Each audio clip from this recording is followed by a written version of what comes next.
Good afternoon, ladies and gentlemen, and thank you for joining us today for the first in a series of webinars designed to help the hospitality and tourism industry retool for the changes we are anticipating as our industry emerges from the effects of the COVID-19 virus.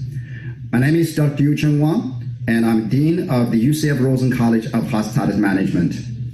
One of the core tenets of the university is the development of new knowledge through research.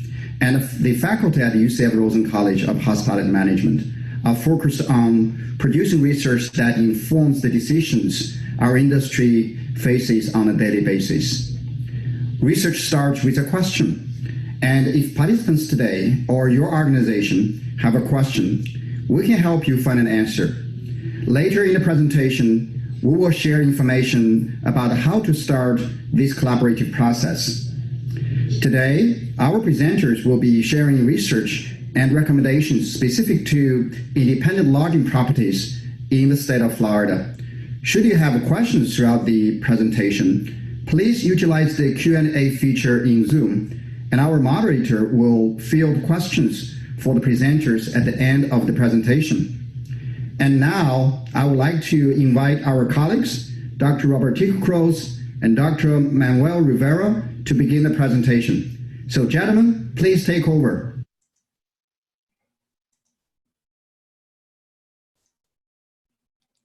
Thank you, Dean Wang, for your introduction. My name is Dr. Manuel Rivera. I'm the Assistant Dean of the Rosen College, and I'm here today along with my colleague, Dr. Robertico Croes, the Associate Dean of the Rosen College, to show support to our industry partner during these difficult times with research to help drive the recovery.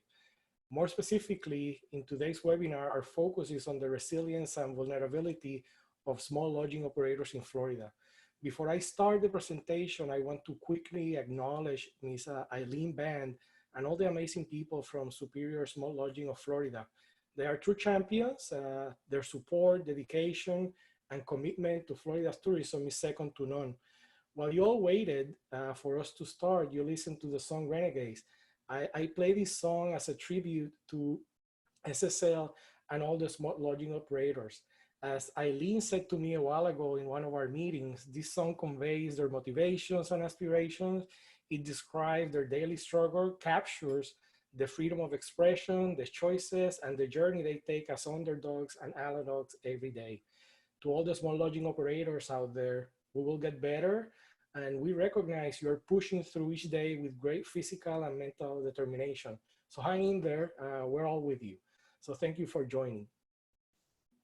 You know, when we look at where we stand today, none of us had an idea that a little bit over 2 months ago was gonna be the first day of what will become a prolonged period of economic uncertainty. As we sat looking at the data, all of us fidgeted in our seats as the realization of what might be dealing with set in. Though many of us are optimistic, we realize that until the vaccine is developed, we will be dealing with a crisis. With that said, I want to provide a quick overview of this presentation. This particular study was conducted 2 weeks ago, and a total of 133 small operators in Florida participated in our survey. Our presentation is about the resilience and vulnerability of small lodging operator. So let's quickly define these terms. When we talk about resilience, we talk about the ability of these operators to not only survive, but to thrive, both in good times and in the face of adversity. On the other hand, when we talk about vulnerability, we refer to the inability to withstand a hostile business environment, and that's where we stand right now. The framework in this slide actually presents the organization of our presentation. I will focus in the life cycle of a crisis through 5 unique stages. That is discovery, awareness, the trap phase, recovery, and emergence. So let's begin with the discovery phase. This is the point at which we identify the issue related to the specific event, which is COVID-19. This is the initial phase of the crisis life cycle. Unfortunately, the discovery phase quickly erodes as initial questions are answered and the full scope of the situation begins to reveal itself. Nevertheless, it's important to first understand the what, where, and who about these small lodging operators. You might be asking yourself, what are superior small lodging?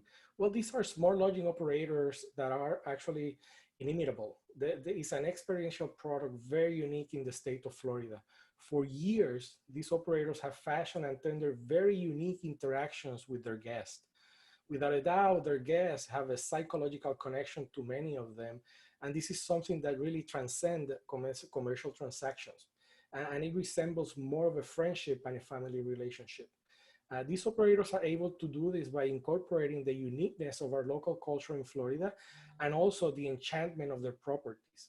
So from the perspective of the destination, when we look at these properties, they are really a staple in the peripheral coastal areas of Florida. Therefore, we can say with confidence that they are paradigmatic to Florida's tourism. Now that you have some idea of what they are, let's take a closer look at what their operations and where they are located.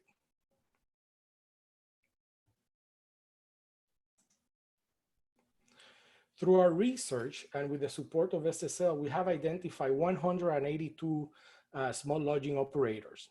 3 out of 4 small lodging operators have property with less than 30 rooms. And when we look at the location, almost half of them are in Southeast Florida. Another third is located in Central West Florida. And to put into perspective, to highlight their presence in Florida, out of every 20 hotels in Florida, 1 is an SSL property. And this is a significant figure given that we have almost 4,000 hotels in Florida. So now that you know where they are, let's take a quick look at who they are. And I can tell you these are legacy properties. Our data shows that these type of properties have been established in the market for a while. Many of them are located in historical buildings and can be considered landmarks at their destinations. On average, the respondents have been operators and been instituted for 18 years, many of them for over 20 years. To be more precise, 25% have been in operations for over 30 years, going up to like 60 years. So when we look at the business structure of these operators, 9 of every 10 properties are actually family owned. This is a remarkable number depicting the entrepreneurial spirit of Florida's tourism. Again, SSL is showing the resilience here. To give you a better idea of who these legacy properties are, a fair number of them are 2nd or 3rd generation family members who actually continue to operate what was inherited from an earlier generation. Again, they show their resiliency, and as a family thing, we cannot survive unless it sustains those entrepreneurial values across the business cycle. And from one generation to the next, they've been succeeding. With this, I conclude the discovery phase. So now you should know what SSL hotels look like, and I hope that you, like me, can see how particular, remarkable, and special they are. The second part of this presentation, which I'll cover now quickly, is the part of awareness. During this second part of the presentation, my goal is to create awareness of these properties, their potential and their significance to Florida's tourism. I will be sharing some facts and figures about the demand characteristics, some of the performance indicators related to their businesses, and the total number of tourists that visit this property. And lastly, I will conclude this part by talking about their economic impact. We want to make sure that tourism stakeholders and the audience in general that have joined us today are informed about this unique segment in Florida's tourism industry. So let's start by saying that as hotel operators, SSL properties performance is noteworthy. If we, and I say it's noteworthy because when we look in our screen, their occupancy is 65%. They have on average ADRs of around $180. The party size of people that visit their property is on average 2.5 people. And they usually stay around 4 days or just a little bit over 4 days. The reason this is important, and to give you an idea, in 2019 and at the beginning of 2020, the ADR for this property was actually 25% higher than Florida's average daily rate of $145. When it comes to filling up the room, their occupancy is slightly lower than the average of 72% in the state of Florida, but is steady and very aligned with national average. So in the screen, you can also observe the breakdown of the different performance metrics by property size. This information is important to generate awareness because most of the industry indexes right now typically do not tally the results for this segment. So until today, there has been very little attention in previous stories to actually document how these operators do. So now that we know that the rooms are filled and customers are willing to pay, let me share with you how many tourists actually stay in this type of properties. Based on the survey of the operators, we discovered that in 2019, this type of properties welcomed a sound number of tourists. To be specific, 500,000 tourists. And if we look at those numbers, these tourists actually generated a total of 750,000 room nights for Florida's economy. So again, that's a significant number for these small operators. When we look at the origin markets, we see that the out-of-state tourists represent 57% market share, or around 284,000. As for the in-state tourists, their market share is 43%, representing a little bit over 200,000 staying at these properties. And then in the screen, you can see the distribution of this performance metric by the different property sizes. These properties, although mostly family-owned, also play an important role in creating jobs for the tourism sector and local communities. On average, each of these properties support almost 2 salary employees. And as for the hourly employees, the average number of employees ranges from 2 in the smaller properties all the way up to 15 in larger properties with more than 10 rooms. Again, they're demonstrating a positive impact on the communities where they serve. So by now, I'm sure that the data provided depicts a more discernible silhouette of these operators and their property. So let's take a quick look at their overall impact on Florida's economy. For 2019, based on the performance metrics that I showed you earlier, the direct impact of these operators to Florida's economy was almost $134 million. When we look closer at this data, it demonstrates in the screen the total impact by property size. This impact is actually very conservative, as it only considers the revenues that are generated from rooms sold and not other services that are provided at these properties. That could be F&B, it could be rentals, etc. But these preliminary results are significant, and we could estimate that they could easily be 10 to 20% higher. Again, demonstrating the potential of small operators for the tourism economy. It's important to also to understand that the contribution of these operators to the state of Florida goes beyond their impact because of the multiplier effect it has on businesses. For example, during the same period in 2019, the trickle-down effects from SSL operators indicate that the total output generated, and that is the direct, indirect, and induced effect, tally about a quarter billion dollars to Florida's economy. At the same time, its value-added contribution, meaning the increase in Florida's GDP, is by $150 million. This is the increase in the local employees' wages and the local business profits. If we look at the type 2 multiplier, it's 1.84. This multiplier actually captures the propensity of businesses and households to buy goods and services from within the region. This means that for every dollar generated by SSL, an additional 84 cents recirculate Florida's economy because of business supply of goods and household spending. In terms of jobs, we can see as well that almost 2,000 total jobs are supported. 60% of these jobs are direct, while the remaining 40% are indirect and induced. In addition to these contributions that you see now on the screen, these operators also generate a significant source of taxes for the state. So let's take a quick look. When we look at 2019, the total taxes generated from these operators is almost $15.5 million. 50%, 57% of these taxes are part of the sales tax, and the other part is part of the tourism development tax. When we look at the tourism development tax, they range between 2 and 6% in addition to the tax rates. And this is what we call the tourism development tax. So again, it's very significant contribution to the state when we look at the tax.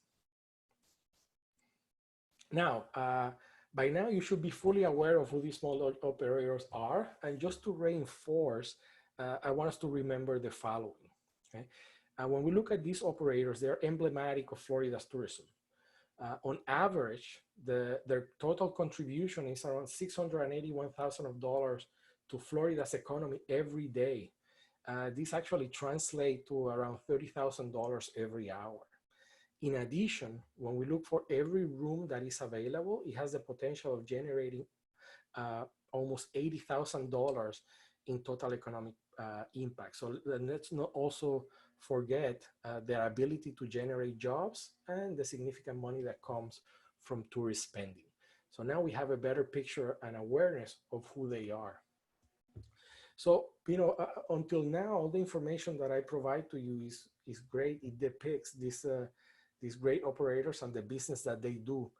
However, right now, we are venturing into a trap phase. And this is the third phase we encounter when dealing with a crisis. This is the time when we actually start getting, we start getting that feeling of hitting rock bottom. And without a doubt, this phase is the most difficult and challenging phase when we're talking about managing the crisis and the business. It's inevitable that sometimes the morale and confidence will be down, but we're going through that right now, and it's just right now trying to create an effort to move out of it. So with that said, in these slides, I want to share with you some idea of what these operators are going through right now. Because of the shutdown, only very few properties, those with actually 30 rooms or more, are operating, but they're only operating at 7% of their normal operation. If we look at the others, they're basically shut down, either at 1% or 3% of business.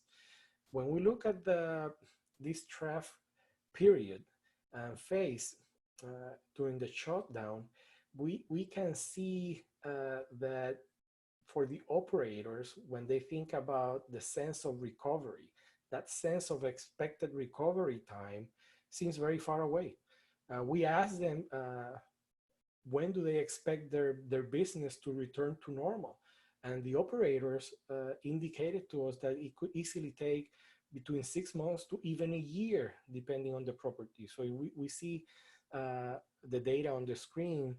We have those operators with 11 to 20 rooms. It will easily take 10 months. For the smaller operators, those with 10 or less room, it's close to 8 months. So these type of figures suggest that the impact of the current crisis will not be short-lived, and these will create tremendous financial pressure on the operators. Now, in order to maintain their businesses, and just to put this into perspective, many of these businesses during this trough phase have been forced to seek economic and apply to economic relief programs. Either would that be the PPP program for paycheck protection, the EIDL program, SBA emergency loans, or finding sources through other intermediaries or personal loans. On average, a third of them apply to one loan, another third apply to 2 programs, and another third apply to 3 programs. So as we can see, you know, everybody is seeking some support to maintain their business. The reason we talk about this, because it's important to put into perspective the risks of non-intervention.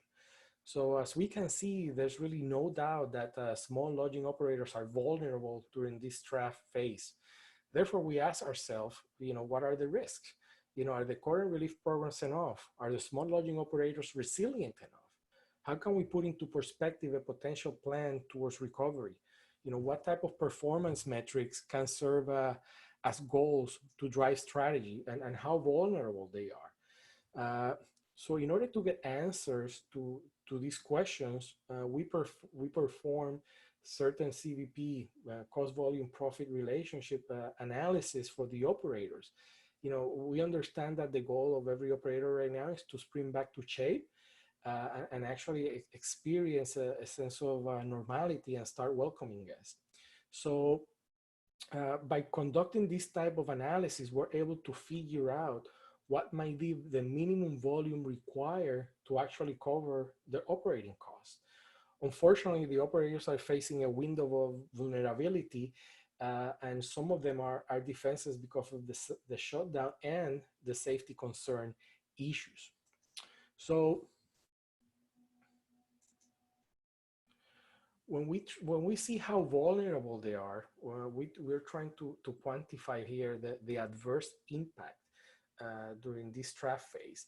So by performing the cost volume profit analysis, we actually use the operating cost for these the operating fixed cost for these operators and their variable costs to quantify what will be the break-even point per day.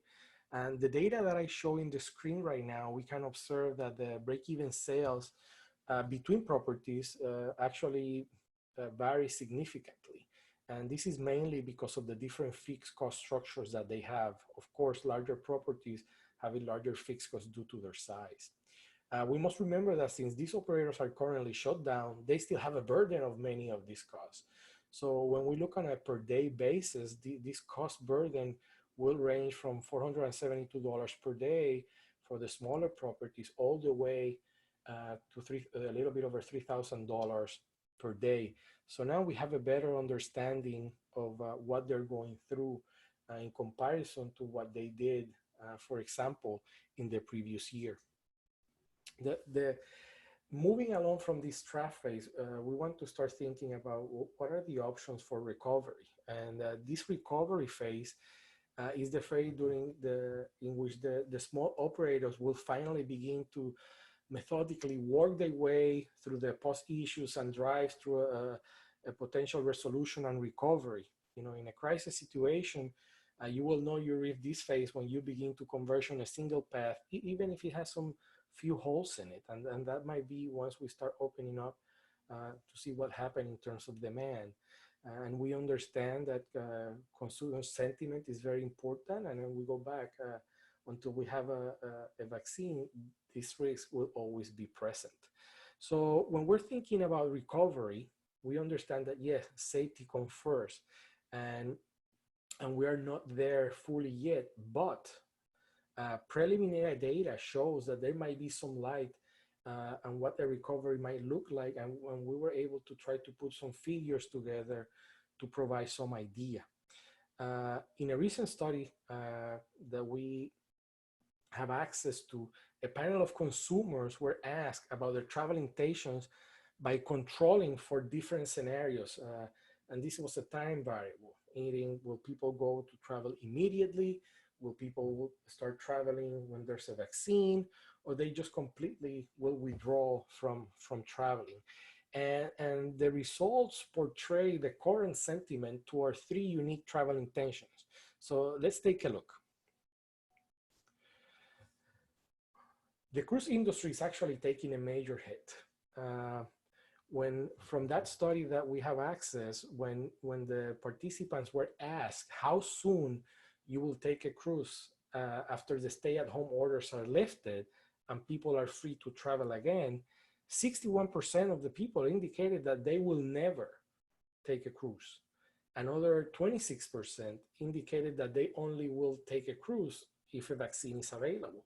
So if we put these two figures together, that reduces the market share for cruising by 87%. So this is a big impact on that particular industry. If we look at another example in terms of flying, similarly, when people were asked, how soon will you take a flight? Many of the consumers indicated that they will be considering flying. Way better results when compared to cruising. The consumer intention uh, demonstrate that right away, 14% of people will start flying. And if we look, okay, for the next 6 months, there will be a large number of people that will start flying in the next 6 months. And actually, from now until July 15th, which is actually the next 2 months, 25% of them on average will travel. And as you can see, none of them says that they will never travel by air again. So from that, we can say that if we compare just these two, it seems like up in the air seems more acceptable than over water. So let's take a quick look at the travel intentions related to driving. In contrast to the other two modes of travel, driving is a completely different story.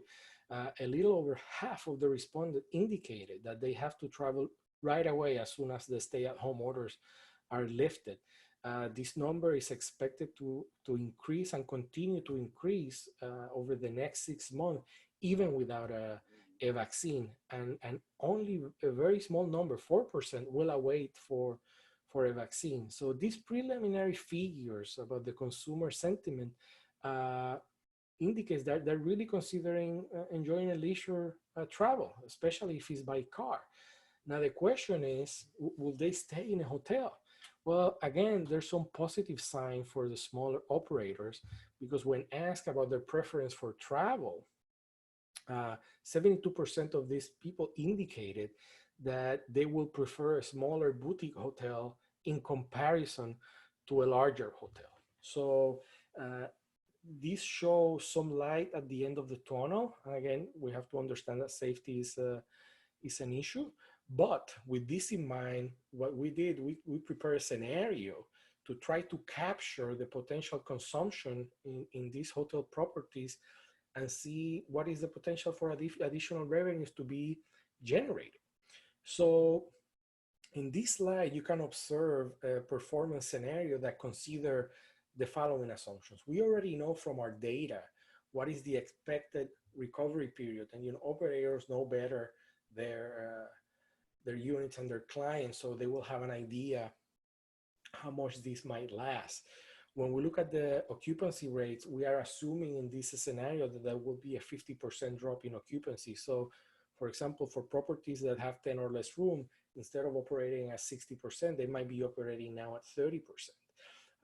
People might be more mindful in what they spend. So instead of spending the full rate that they typically did, we're assuming that there could be a 30% drop in daily rates.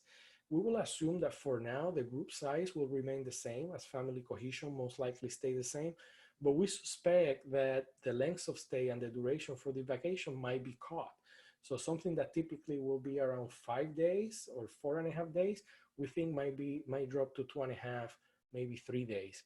If we consider these parameters, we will see that during the period that is expected to be under recovery, all these properties can generate up to $35 million in revenues for their businesses. The question is, will that be enough for them to stay financially healthy and at least cover those costs that they have every day, their fixed cost structure, and break even? So when we look at the break-even modeling, although we see that there's a significant amount of money that could come in, and that we see that the consumer sentiment might indicate people will come back, it might not be enough, okay? The break-even sales for the periods that these operators feel is gonna take to recover is around $62 million. So basically, we're gonna be short around $26.7 million to cover the expenses during that period. And understanding that there will be some limitations in terms of the revenues generated and probably the length of the stay for the people at these hotels, we might need to then get more tourists, and there might be a shortage of tourists during this period that could reach up to 300,000 people. So now you have seen the different phases, and how we move from creating the discovery, the awareness, the RAF, and moving forward. So now is the emergence phase. Very quickly, this is where we start thinking that we will be better off, and the crisis life cycle. So during the emergence phase is all about coordination. If we want to get out of the trap, we really have to work together, and alone we can only do so little. Together we can do a lot more. So when we look at tourism, and these are just a few, there are numerous stakeholders: government, suppliers, employees, utility company, transportation sector, the small hoteliers, us, the Rosen College, and the education sector who's involved, who actually have to play their part. And that's what we're doing here. We're fostering relationships, and our priority is to make sure that people ensure safety. That's the first thing for everybody involved in tourism. But by creating this partnership, just like we did with SSL, then we can start thinking more closely about what other things can be done. We can start thinking about what type of promotions and media messages have to be sent. How do we can come up with new agreements and models to dealing with OTAs? What type of additional financial support will be needed? We provided some guidance in terms of different scenarios. What will be the new role of the DMOs during these plans? How inter-organizational collaboration, which is what SSL is, help other businesses succeed, and more importantly, develop more robust crisis and contingency plans. So for now, you have seen a look through our research, how can we deal with this crisis and create awareness? And we see a particular sector of the industry that we have been able to paint a picture of, to start thinking about the strategic planning on how to move forward. So in order to start wrapping this up, I'm going to transition now and bring in my esteemed colleague, Dr. Robertico Croes, who's going to wrap up this session before we start a discussion. So Dr. Croes. Thank you, Dr. Rivera, for this wonderful presentation. I think you have had the opportunity to understand the mapping of the vulnerability of the small industry in Florida, but also the seeds of resilience that has been revealed through this particular presentation. And this is an example of how the Research Institute of the Rosen College, which is a Dick Pope Institute Senior for Tourism Studies, can assist you, and that we are ready to answer your questions, as Dean Wong mentioned at the beginning. Everything starts with a question, everything starts with a challenge, and what is important is that we form this partnership in order to work together to come up with those answers that benefit the community at large. So with that, we open up the opportunity for questions. Good afternoon. This is Susan Vernon Devlin. I'm the Manager of Communications and Marketing at Rosen College. I will be moderating your questions this afternoon. First question that we have is from Matthew Hughes. When comparing cruise travel versus flying, do you feel like the main influence of the data variance is because cruise is considered completely leisure versus flying, which can be both business and leisure?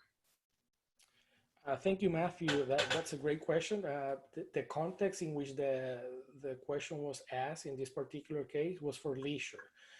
We understand that business travel is a different category. People will probably have to do that as part of their job. On the leisure, it is very different because the numbers we presented showcase that sentiment. So it feels that from the leisure side, people might be willing to do certain travel related activities, and cruise obviously is not one of them, but traveling and driving seems to have a little bit more potential right now. Our next question comes from Lydia Cullivan. During the recovery phase, what is your explanation for consumers who prefer to stay in boutiques versus large hotels? Well, in my opinion, right now, I feel that we're practicing social distance, and nowadays people will consider health more than usual. Usually in our field, the conversation about health was about people's perception: should I eat that or not, or do something, but never about mobility.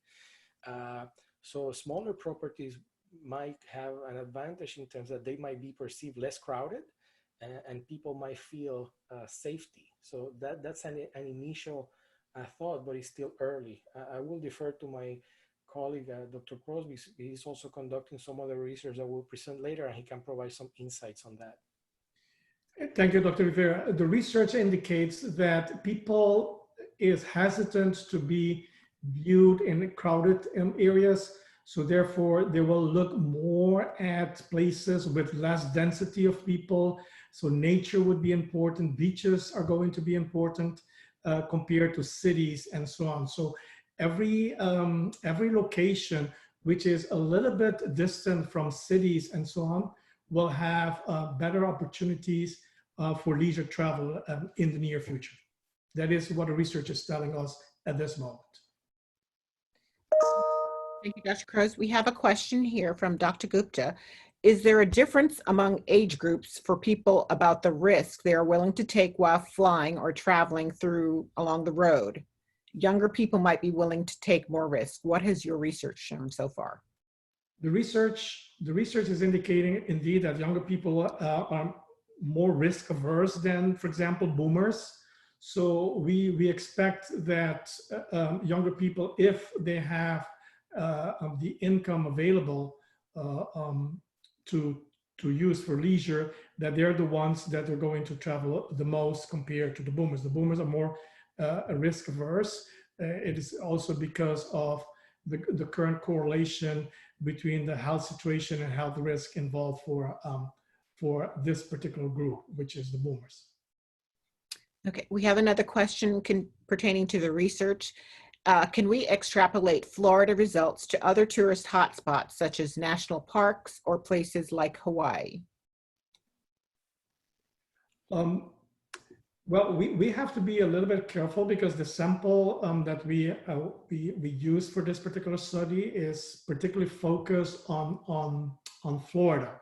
So we don't know exactly all the context with regard to Hawaii or other areas in the country. But what we do know is that people tend to be very careful in terms of potential health risk involved where they go. So places where nature is involved are more likely to be visited compared to cities. So that is what the research is telling us right now. And also in terms of the age cohorts, where younger people are more likely to travel compared to boomers.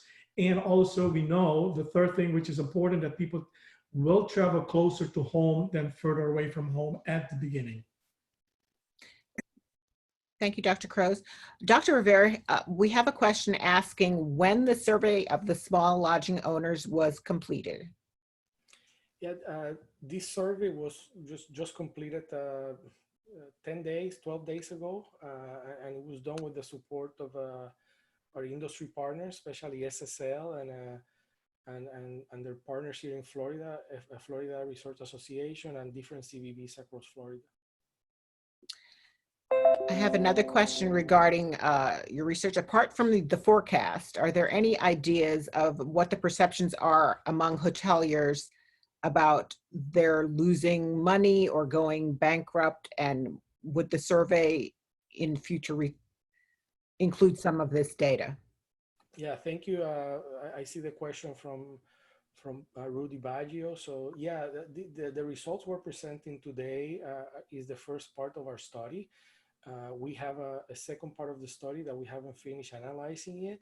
We specifically tackle how the owners feel. So we asked, what is needed to survive right now, 6 months from now, and we have a better picture of the different challenges in addition to the forecast that we just did, and those will be presented later on. We have a question for Dr. Sandra Barreira in Portugal. She asks, in Portugal, the government decided to create a certificate for hotels that follow some criteria to have a safe stay, calling it a clean and safe location. Is Florida planning to do something similar for its hotels?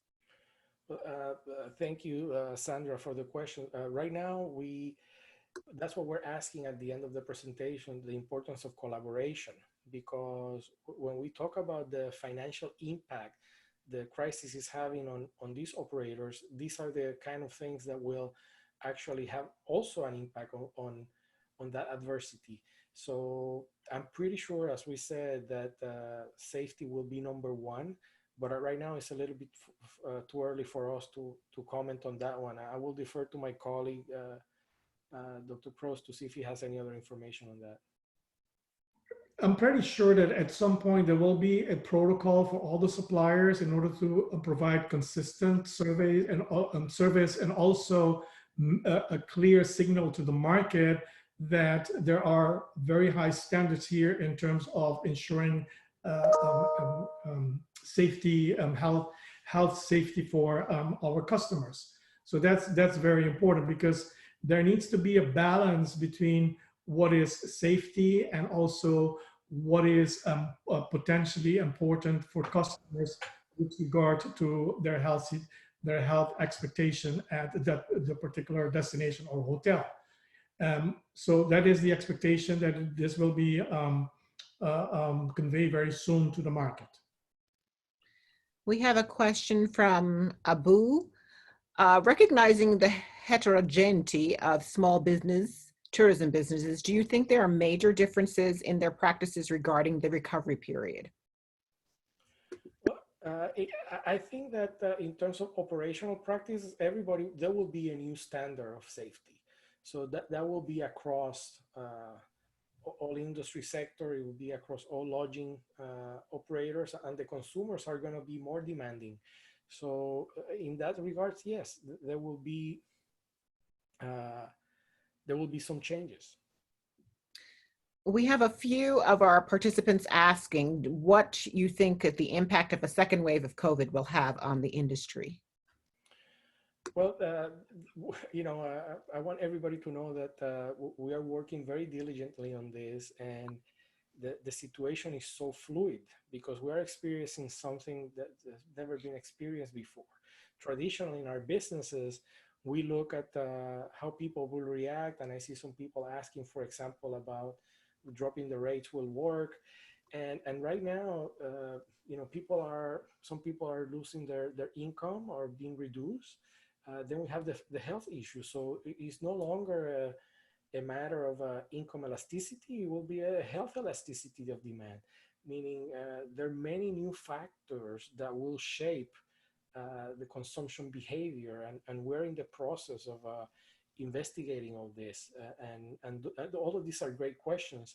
But as we progress in terms of how the virus unfolds, it will be very difficult to predict.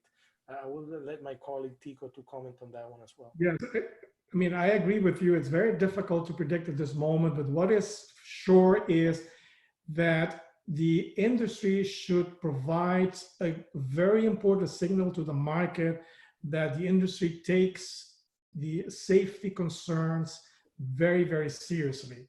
As long as the market does not really have that level of certainty about their health situation, about the standards that are being practiced, it will have a negative impact on how quick we can recover from this situation. So it behooves the industry to set very, very quickly those standards and convey in a very clear and transparent message that to the market, so that the consumers, when they come to and visit Florida, for example, or the hotels, they stay at the hotels, that they know that their health risk has been mitigated, or at least take into consideration, which is very, very important. We have two of the participants asking about the sample size and the sampling method for your research, Dr. Rivera. Yeah, this is a purposive sampling. We target with our partners, Superior and Smart Lodging, and through their membership to highlight their characteristics through research. Because by focusing on a specific group and finding some homogeneity in terms of these businesses, we can have a better impactful research. So, they have 182 properties. We secure around 133 through this for this survey, and usable responses were around 110, meaning fully completed surveys. So it was done with their collaboration. So that's how we were able to quickly secure the data and the support from SSL. But tying back very quickly, about, somebody asked a question about additional costs and safety and cleanliness. I want to bring to attention that when we're working with properties that belong to an organization and are certified, there are already standards in place. So that's an advantage that these operators have. And I have talked to my colleagues and friends on SSL. And for example, our friend Russell Dion, he has shared with us that they have a White Glove Award recognizing for their standards of cleanliness. So they're ahead of the game in many of these aspects. So that shows that, yeah, there will be more things to do. However, they seem to have the right procedures in place to help them move forward. We have a question from Madain Yadav regarding social media and if analysis of any reviews is finding that perceptions of customers are affecting the hotel industry post-COVID. Right now, our research is very focused on understanding and generating the demand. And, we have these operators, which are the small lodging operators that might not have the full resources that larger corporations have. So they might be a little bit more vulnerable. Right now, our priority is to support the operators, but when the time comes, social media has exploded in terms of information, and the sophistication of analysis will allow to a more comprehensive, and that's a great idea, but it will come probably in the future. All right. Well, that's all the time we have right now for questions today. Thank you all for joining us. I know some of us, we didn't get to all of your questions, and we hope that you will come and join us again next week for our next webinar.